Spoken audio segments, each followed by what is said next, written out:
কারণ আওয়ামী লীগ বিভিন্ন ওয়েতে এবং ভারত বাংলাদেশে ডিস্টেবিলাইজ করে ইলেকশনটাকে পিছানোর চেষ্টা করতেছে। সেই ক্ষেত্রে যাতে ইলেকশন না পিছায়, যত সময় ইলেকশন হয় সে বিষয়ে আমরা আজকে ইলেকশন কমিশনের কাছে জানতে চেয়েছি, তারা সেই বিষয়গুলো ব্যাখ্যা দিয়েছেন।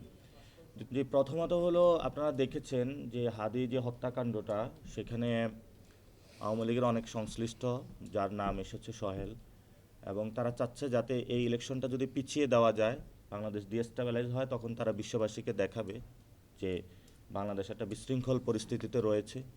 তো আমরা ওই সুযোগটা দিতে চাচ্ছি না, যাতে সঠিক টাইমে নির্বাচনটা হয়।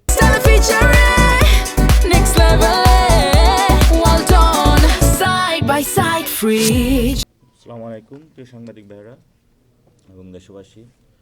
আমাদের কালকে দেশে একটি ইভেন্ট করতে যাচ্ছে এবং সামনে 3 তারিখে আরেকটি দল সমাবেশের ডাক দিয়েছে। সার্বিক বিবেচনায় এদিকে হাদি হত্যাকাণ্ড নিয়ে বিচার প্রক্রিয়া এখনও সম্পূর্ণ হয়নি বা খুনিদের বের করা যায়নি। তো দেশের যে অস্থিতিশীল অবস্থা রয়েছে, সেখান থেকে আমরা তাদেরকে বলেছি যে 12 তারিখেই, ফেব্রুয়ারির 12তে যে ইলেকশনের ডেট ঘোষণা হয়েছে, সে তারিখেই যাতে ইলেকশনটা আমরা সম্পূর্ণ করতে পারি এবং নির্বাচন কমিশনের এই ব্যাপারে কী পদক্ষেপ আছে সে বিষয়ে আমরা জানতে চেয়েছি। ওনারা আমাদেরকে ইনফর্ম করেছে যে 3 বাহিনী প্রধানকে ওনারা ডেকেছেন, কথা বলেছেন তাদের সাথে, তাদের সে সক্ষমতা রয়েছে। তারা আগামী ফেব্রুয়ারি 12 তারিখে ইলেকশনটা আয়োজন করতে চাচ্ছেন। আমরা জাতীয় নাগরিক পার্টির পক্ষ থেকে বলেছি যাতে এই ঘোষিত ডেট যেটা আছে এটার পরবর্তীতে যাতে ডেট না পিছায়, যাতে ইলেকশনটা যথাসময়ে অনুষ্ঠিত হয়। কারণ আওয়ামী লীগ বিভিন্ন ওয়েতে এবং ভারত বাংলাদেশে ডিস্টেবিলাইজ করে ইলেকশনটাকে পিছানোর চেষ্টা করতেছে। সেই ক্ষেত্রে যাতে ইলেকশন না পিছায়, যথাসময়ে ইলেকশন হয় সে বিষয়ে আমরা আজকে ইলেকশন কমিশনের কাছে জানতে চেয়েছি, তারা সেই বিষয়গুলো ব্যাখ্যা দিয়েছেন। দ্বিতীয় একটি বিষয় হলো, আজকে আমাদের কয়েকটি দেশ আমাদেরকে ফোন করেছিল যে প্রবাসী যে ভোটার নিবন্ধন, সেখানে তারা কিছু জটিলতা, টেকনিক্যাল প্রবলেম ফেস করতেছে। তো সেই বিষয়গুলো নিয়ে আমরা বলেছি 5 থেকে 6 দিন যদি আপনারা এটা বৃদ্ধি করতে পারেন, তাহলে আমাদের যে প্রবাসী ভাইরা এখন নিবন্ধন করেছেন, আমরা এটার আরও ডাবল মেরিটে ওনাদেরকে নিবন্ধন করতে সক্ষম হব। ওনারা এটা আশ্বাস দিয়েছেন, ওনারা এটা বাড়ানোর চিন্তা ভাবনা করছেন। এই বিষয়গুলো নিয়ে আমাদের আলোচনা হয়েছে। আর গণভোট নিয়ে আমরা এই পর্যন্ত নির্বাচন কমিশন থেকে কোনো ভিজিবিলিটি জায়গা দেখি নাই।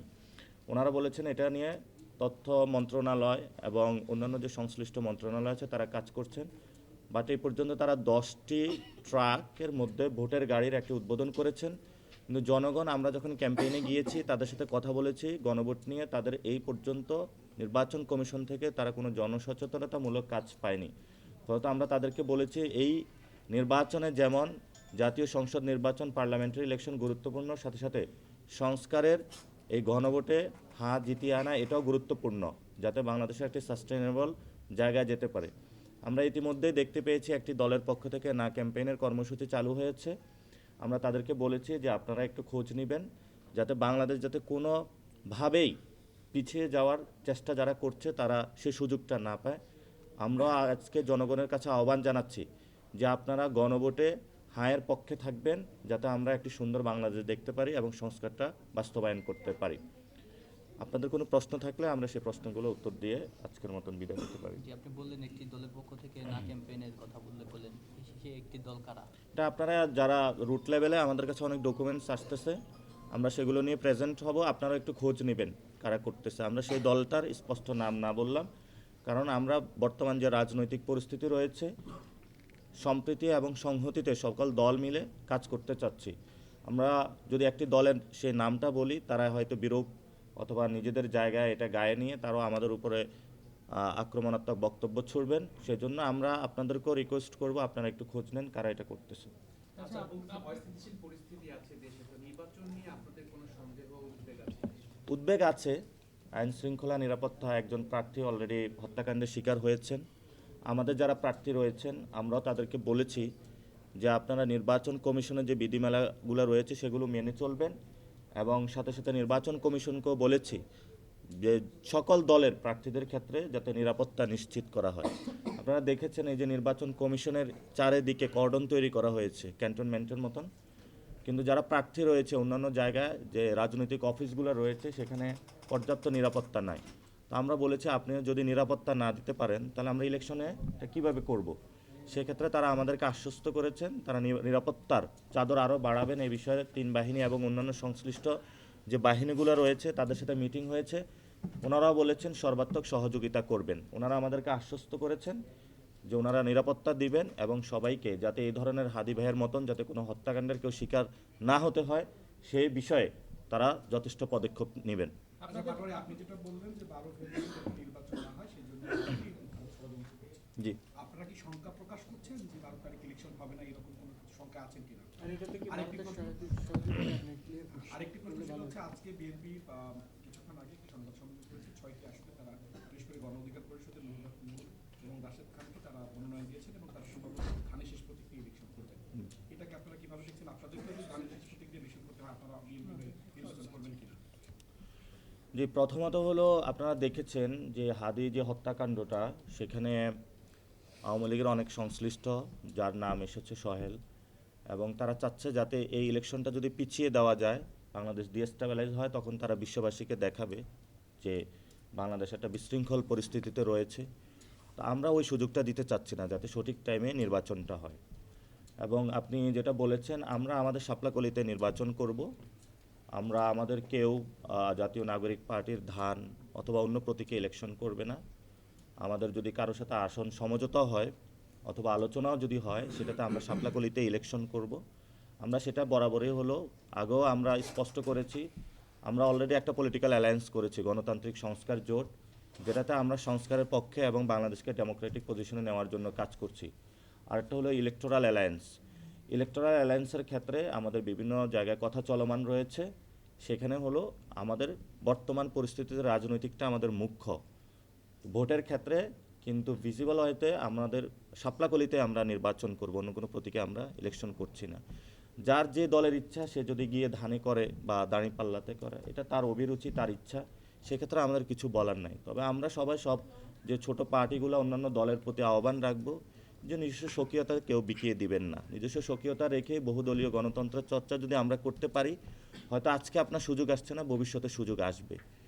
সে সত্তাটা যাতে আমরা নষ্ট না করি। আচ্ছা, একটু প্রশ্ন করি যে নির্বাচন কমিশনের সাথে আপনারা দীর্ঘদিন বলেছেন যে তাদের উপর আস্থা সেই অর্থে নাই, এখন কি ওই আস্থাটা পাচ্ছেন? বিশেষ করে আপনি কিছুক্ষণ আগে বলছিলেন যে আপনাদের নিরাপত্তার যে অভাবগুলো আমরা বিভিন্ন সময় দেখি, আপনারা এখন পর্যন্ত অ্যাটাক হননি, যদিও নির্বাচনের প্রচারণা এখনো শুরু হয়নি। তখন যে পরিস্থিতিটা তৈরি হবে বা আশঙ্কা করছি আমরা বা অন্যরা করছে, সেই জায়গা থেকে আপনারা কতটুকু আশ্বস্ত হতে পারছেন? কারণ এর আগে কিন্তু আপনারা নির্বাচন কমিশনকে ততটা আস্থায় নেননি, এখন কি আস্থায় ফিরে পেয়েছেন? নির্বাচন কমিশন কিছু বিশৃঙ্খলা রয়েছে, যেমন আমরা বলেছিলাম এখানে ফেসিবাদের অনেক দোষর রয়েছে, সেই বিষয়গুলো আমাদের চলমান আছে। তো নির্বাচনটা তো আয়োজন করবে নির্বাচন কমিশনই, এবং নির্বাচন কমিশনে এখানে দ্বিপাক্ষিক আলোচনা হয়েছে। ওনারাও আমাদেরকে বলেছে যে ওনাদের সহযোগিতা প্রয়োজন, এজন্য ওনারা 3 বাহিনীকেও ডেকেছে, বিভিন্ন দলের সাথেও ওনাদের কথা চলমান রয়েছে। অনেকগুলা বড় দল যারা গায়ের জন্য অনেকগুলা প্রোগ্রাম করতেছে, সেখানে তো ওনারা গিয়ে ওই দলগুলোর প্রোগ্রাম স্টপ করায় দিতে পারবে না, সেক্ষেত্রে ওনারা তাদের কাছেও রিকোয়েস্ট করেছে। তো আমাদের জায়গা থেকে নির্বাচন কমিশনের যে যথেষ্ট সক্ষমতার সেই সন্দিহান রয়েছে, যার জন্যই তো হত্যাকাণ্ডটা হয়েছে, নিরাপত্তার চাদর না থাকার কারণে। কিন্তু নির্বাচন কমিশনের উপরে আমরা এই বিষয়টা বারংবার ওনাদের উপরে বলতে চাচ্ছি, যাতে 12 তারিখে ওনারা ইলেকশন করতে, অর্থাৎ 12 তারিখে যদি ইলেকশন করতে হয় ফেব্রুয়ারির, তাহলে নির্বাচন কমিশনে আরও সক্ষমতা বাড়াতে হবে। সক্ষমতা বাড়ানোর জন্য এটা দ্বিপাক্ষিক হয়তো আলোচনাটা হতে হবে, অর্থাৎ রাজনৈতিক দলেরও সহযোগিতা প্রয়োজন, ওনাদেরও সক্ষমতা বাড়ানোর প্রয়োজন। ওনারা বলছে ওনাদের সক্ষমতা বাড়াচ্ছে, অর্থাৎ এর পূর্বে কিন্তু 3 বাহিনী প্রধানের সাথে কোনো মিটিং হয় না নির্বাচন কমিশনে ডিরেক্টলি। এখানে ওনারা করেছেন, ওনারা আশ্বাস পেয়েছেন যে তারা সর্বাত্মক সহযোগিতা করবেন।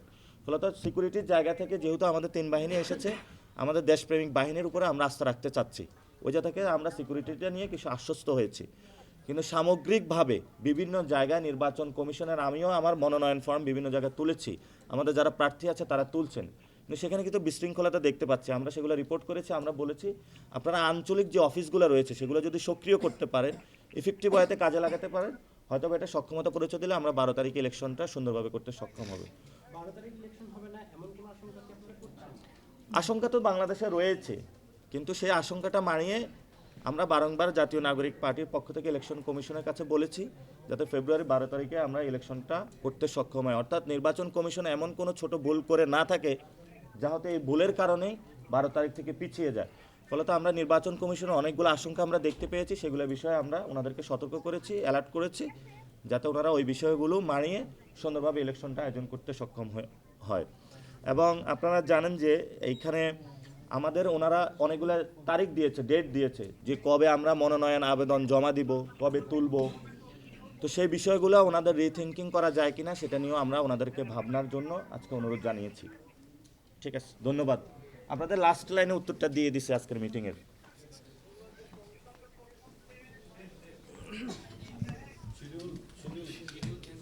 শিডিউল কেউ কেউ বুঝছে? রিথিঙ্কিং এর জন্য তাহলে কেমনে করবে?